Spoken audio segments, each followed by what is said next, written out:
Mesdames et messieurs, bonsoir et merci de votre fidélité à votre télévision régionale Prestige, mais aussi à votre nouvelle chaîne de radio Prestige FM, qui émet en modulation de fréquence sur les 95.5 FM pour être au diapason de l'actualité d'ici et d'ailleurs. Et vous avez raison, la grande édition. Rose Wardini, candidate sous l'étiquette de Sénégal Nouveau, a annoncé hier lundi son retrait de la course à l'élection présidentielle de 2024. Les détails dans cette édition. Le maire de Thiès, Dr Babacar Diop, et l'FDS et son parti FDS Guelwaar exhortent la classe politique à répondre à l'appel au dialogue du président de la République Macky Sall. Il a tenu ses propos hier lors d'un point de presse. Et puis l'évêque de Thiès, Monseigneur André Gueye, appelle les Sénégalais à un regain d'orgueil pour préserver les acquis démocratiques de notre pays. Le suivi de l'actualité internationale et la page sportive mettront à terme à ce rendez-vous d'actualité. Merci de votre fidélité. Le développement, c'est dans une poignée de secondes.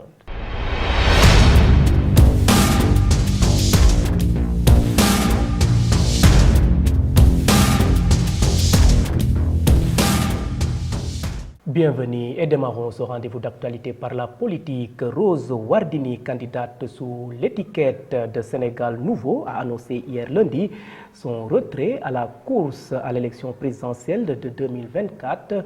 Cette décision intervient à la suite d'une controverse concernant sa double nationalité, un sujet sensible qui avait déjà conduit à l'invalidation de la candidature de Karim Meïssa Wade pour des raisons similaires.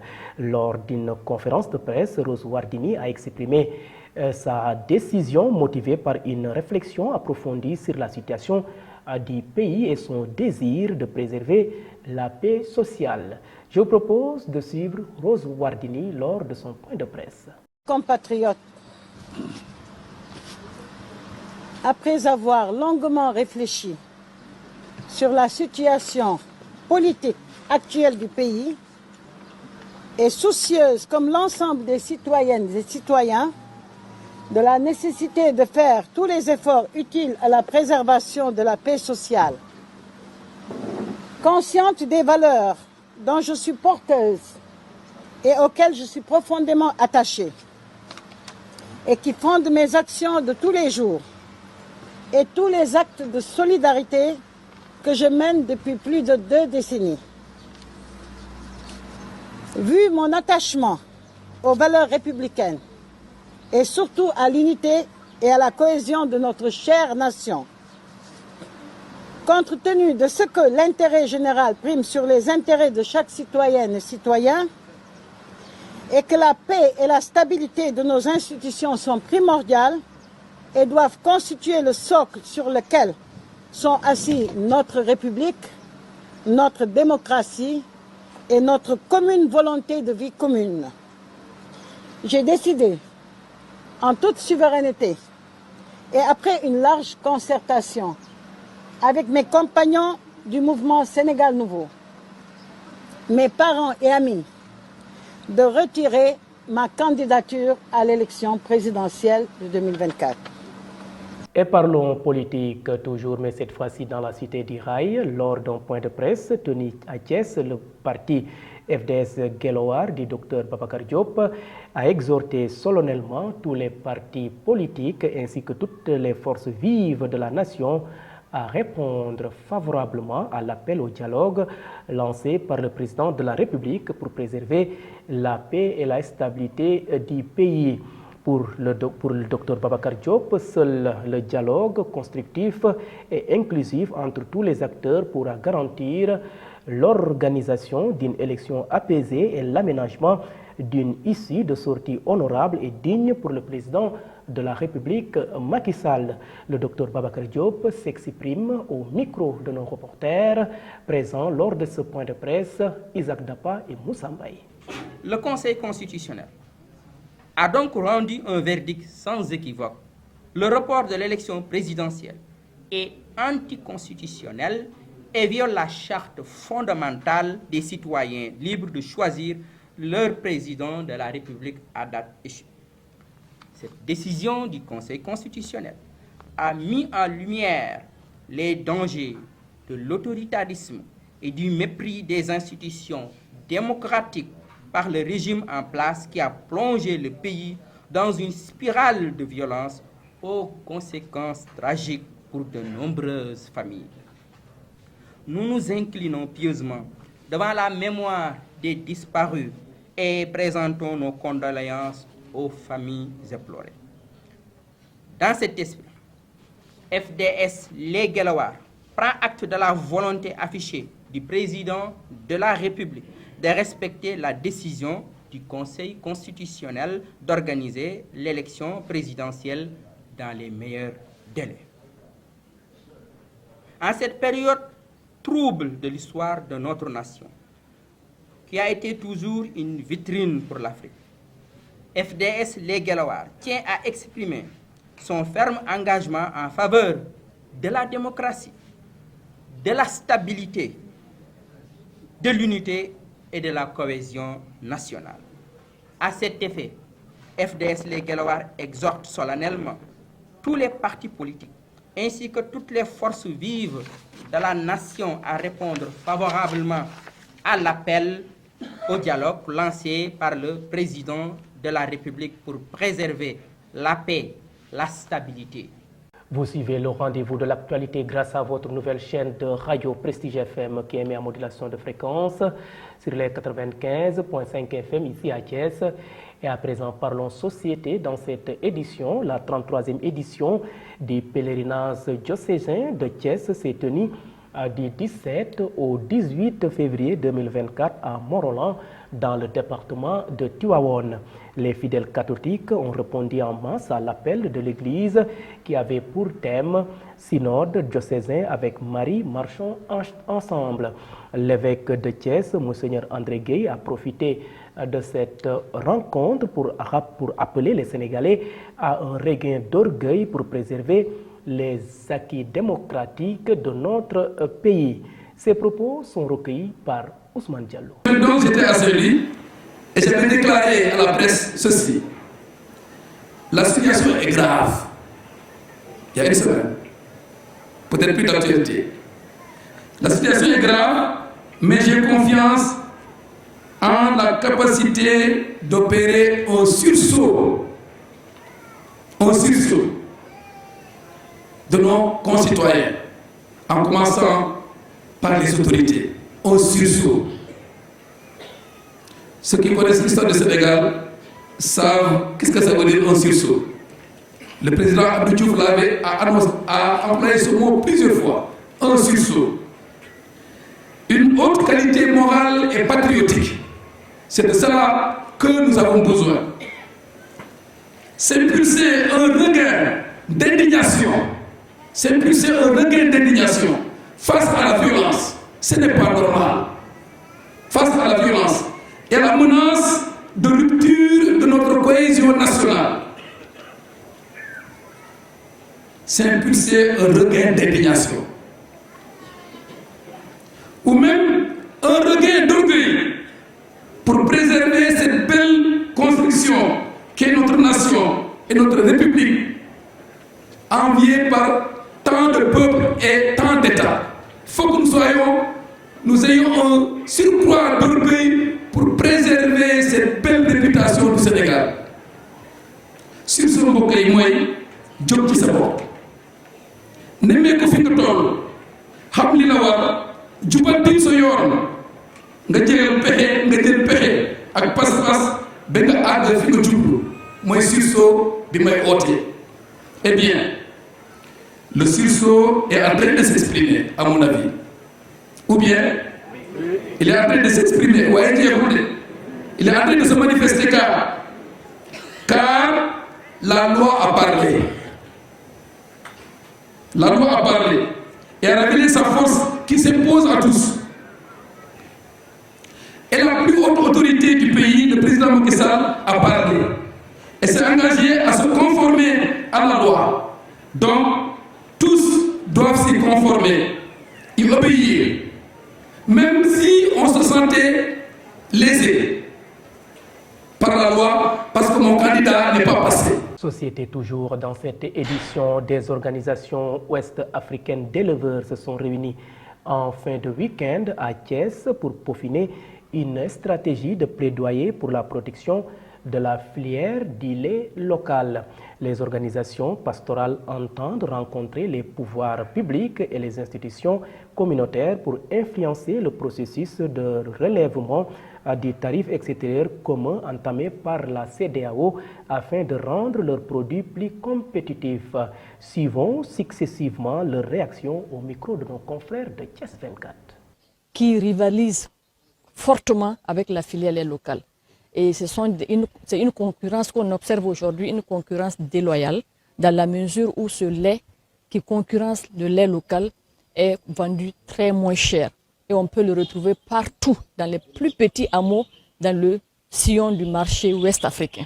Nous allons à partir de ça mettre en place une stratégie qui nous permettra d'ici la fin de l'année de mener beaucoup de campagnes de sensibilisation et de plaidoyer auprès des décideurs, même auprès des consommateurs pour qu'ils consomment le lait local et pour, en tout cas au profit de nos populations. Parce que comme vous le savez, ce lait, pour nous, nous le considérons comme si c'est une plante envahissante. Les plantes envahissantes, elles viennent dans un milieu, ils l'envahissent et ils détruisent tout le flore. Aujourd'hui aussi, c'est la situation avec le lait en poudre.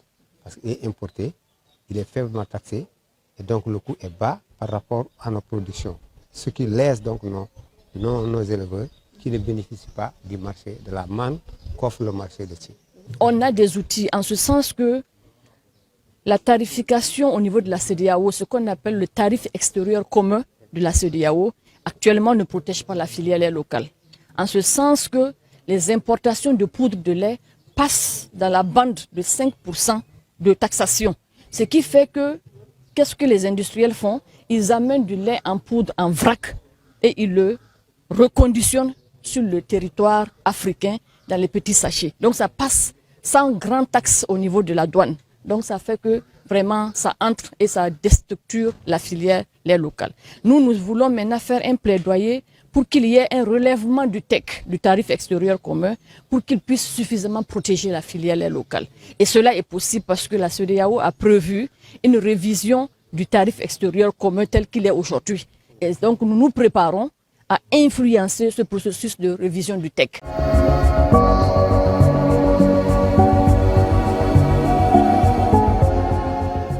Et à présent, jetons un regard sur ce qui fait l'essentiel de l'actualité nationale de ce mardi.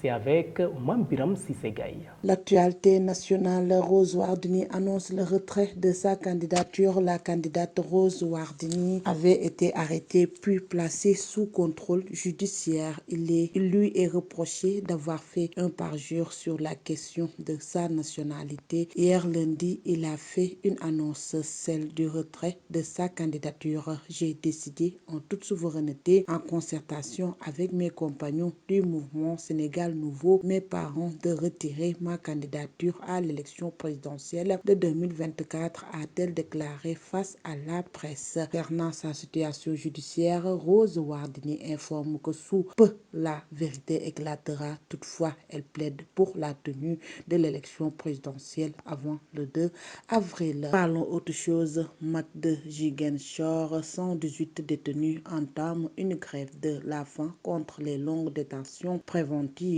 C'est lors d'un point de presse tenu ce 19 février à la maison de la presse de Ziguinchor que Madia Diop Sané et ses camarades ont dévoilé le plan d'action de ces détenus grévistes. Nous tenons ce point de presse pour alerter l'opinion nationale et internationale. Ils sont au total 118 détenus qui ont entamé la grève depuis aujourd'hui, mardi. La raison est de dénoncer les longues détentions préventives dont la plupart des détenus sont concernés. Dans son rôle d'alerte, ce mouvement de la société civile de révéler que depuis mai 2023, il n'y a pas eu de chambre correctionnelle à Ziguinchor, une situation qui favorise les longues détentions préventives. Terminons avec un garçon âgé d'environ 7 ans, a trouvé la mort hier lundi à Gadiaga, Darussalam, un village de la commune de Nindi dans la région de Diourbel. La brigade des sapeurs-pompiers de Diourbel a reçu l'alerte aux environs de 17h30. Une fois sur les lieux du sinistre, nous avons constaté qu'il y a un enfant âgé de 7 ans qui a perdu la vie dans cet incendie, a confié la même source, soulignant que 2 cases ont été aussi ravagées par l'incendie. Une enquête a été ouverte dans le but d'élucider les circonstances du sinistre. C'était tout pour cette page nationale.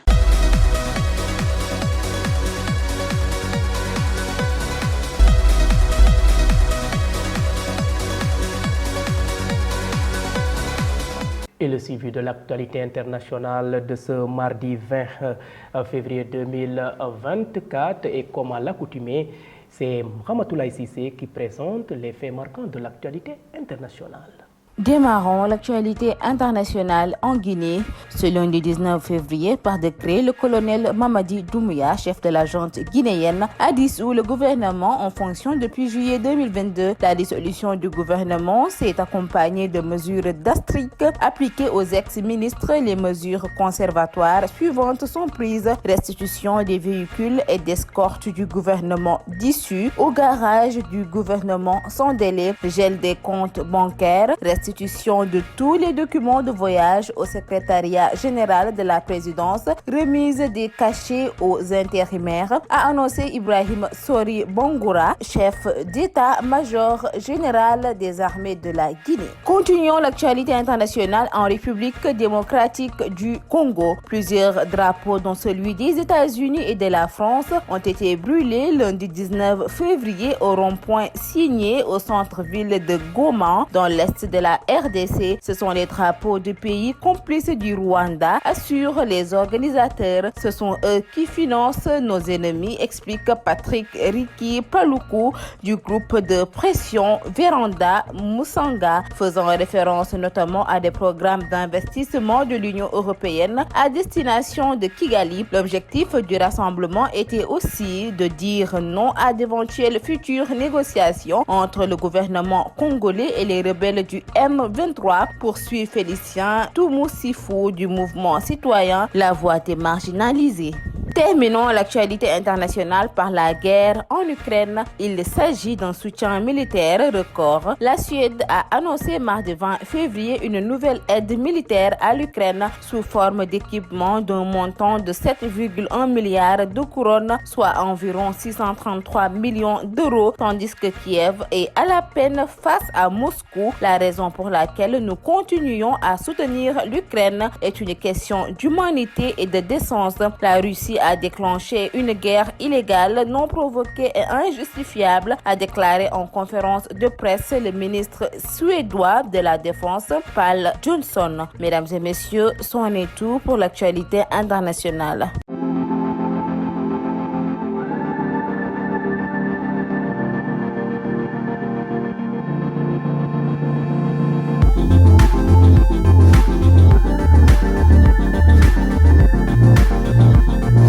Et terminons ce rendez-vous d'actualité par une note sportive, le suivi de l'actualité sportive de ce mardi concocté par Adja Ramsek. Actualité sportive CAN 2025, la Confédération africaine de football a donné son accord pour que la prochaine édition de la Coupe d'Afrique des Nations se déroule en été au Maroc. Selon un responsable de la CAF, la compétition pourrait se dérouler du 20 juillet au 16-17 août 2025. Cette décision a été le résultat de mois de négociations entre la CAF et la Fédération marocaine de football après l'approbation finale sous l'égide de la FIFA. Initialement prévue pour janvier-février 2025, la CAN 2025 a été déplacée vers la période estivale en juillet-août. Cette modification s'aligne avec le calendrier de la FIFA qui organise son premier grand mondial des clubs à 32 équipes aux États-Unis du 15 juin au 13 juillet 2025. Passons en Côte d'Ivoire. MRC Faye, qui a pris le rôle de sélectionneur par intérim de la Côte d'Ivoire lors de la première Coupe d'Afrique des Nations, a été officiellement confirmé à son poste de sélectionneur principal. Cette annonce a été faite par le président de la Fédération ivoirienne de football, Idriss Diallo, lors de la présentation du trophée de la CAN à un sponsor à Abidjan. A rappeler que Faye a été nommé en tant qu'entraîneur par intérim au cours de la CAN, prenant les rênes de l'équipe au lendemain d'un premier tour compliqué à domicile. Malgré les débuts difficiles sous la direction de l'entraîneur français Jean-Louis Cassé, Faye a réussi à remobiliser l'équipe et à la conduire à la victoire finale. Terminons cette note sportive en parlant de la CAF qui a confirmé les sanctions à l'encontre du Sénégal et de Krépin Diatta dans un communiqué officiel. Le joueur sénégalais Krépin Diatta a été suspendu pour 4 matchs dont 2 avec sursis par la commission disciplinaire de la CAF. En plus de cette suspension, Diatta a été soumis à une amende de $10 000. Les déclarations incriminées de Krépin Diatta ont été considérées comme jetant le discrédit sur la CAF, particulièrement à travers les accusations de corruption en marge du 8e de finale contre la Côte d'Ivoire. Parallèlement, la Fédération sénégalaise de football a également écopé une amende de $5 000, soit 3 millions de nos francs, en raison du comportement jugé inapproprié de son équipe lors de ce match de 8e de finale de la CAN 2023 contre le pays hôte, la Côte d'Ivoire. Et c'est ce qui met fin à cette note sportive. Merci donc à vous, Adia Ramsek, pour cette note sportive. Mesdames et messieurs, c'en est tout. C'était le rendez-vous de l'actualité sur votre télévision régionale Prestige. Vous étiez très nombreux à nous suivre à l'étranger grâce au réseau IPTV. D'autres optent pour nos différentes plateformes, à savoir le site d'information www.prestige.com, les pages YouTube et Facebook Live de Prestige. Et mention spéciale à nos auditeurs qui nous ont suivis en direct grâce à cette nouvelle chaîne de radio Prestige FM qui émet en modulation de fréquence sur les 95.5 FM. Gardez la fréquence sur les 95.5. D'un moment à l'autre, je vous retrouve pour le suivi de l'actualité en Wolof. Merci et bonne fin de soirée.